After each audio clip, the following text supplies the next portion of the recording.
It's June, and if you somehow haven't noticed, that means it's Pride Month. And as the annual celebration for the acceptance of gender and sexual minorities rolls around, so does the annual debate on how brands tend to participate in this particular celebration. Understandably, a lot of people are left feeling like a lot of this LGBT merchandise and rainbow-infused logos is really just a cheap ploy to get deeper into your pockets. It raises valid questions about the true motivation behind these corporate decisions. And on top of that, it tends to come off as excessive pandering, even to members of the LGBT community itself. But there's two sides to every coin.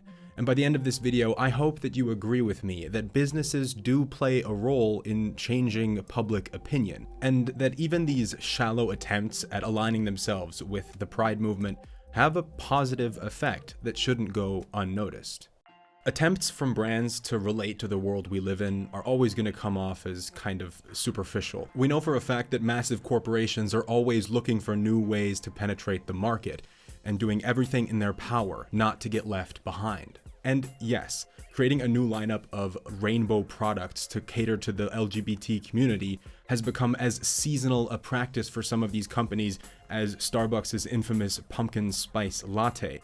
But while it's seen by the public as completely acceptable for these brands to associate themselves with public holidays like Christmas or Easter, Valentine's, or Halloween, for some reason it's suddenly a very different case when we're trying to dedicate a certain month of the year to Pride. But Pride Month is all about celebrating the visibility and acceptance of gender and sexual minorities everywhere. As the saying goes, it's always someone's first Pride parade, and the same thing goes for the month as a whole. Pride Month isn't about pumping up the activism and getting as much change done in these few weeks as possible. It's more about celebrating the growing support for this movement as a whole. The perception alone that things are shifting has a positive effect on public opinion. I believe businesses have a role to play in this movement. And even the most shallow, self-serving CEOs who only associate their brands with pride for monetary reasons have a trickle-down effect on their employees, on their communities, and even on their customers.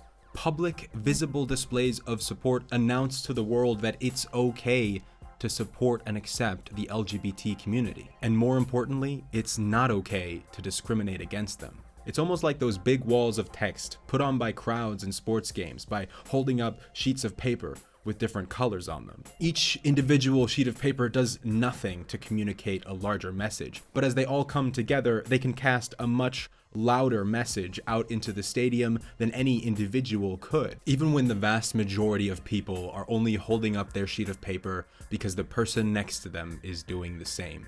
We shouldn't give them too much credit, though. Just because a brand slaps a rainbow on a logo does not mean that their board has any LGBT representation on it, or that their internal policies would reflect well on the LGBT community. No, sadly, this type of virtual signaling doesn't actually tell you much about the brand's actual relationship with the movement. I do wholeheartedly agree that brands should do more than just change the color of their logo for a month. They should seek to improve on the many discriminatory practices their employees have to deal with every day. But as they publicly align themselves with the Pride movement, a new door is opened, a new principle we can hold them to. We can now demand they put their money where their mouth is and pursue actual change. Brands aren't people, but brands do have a voice in the modern world. And by showing their support for the Pride movement, they're simply joining the conversation. And more importantly, refusing to stay silent.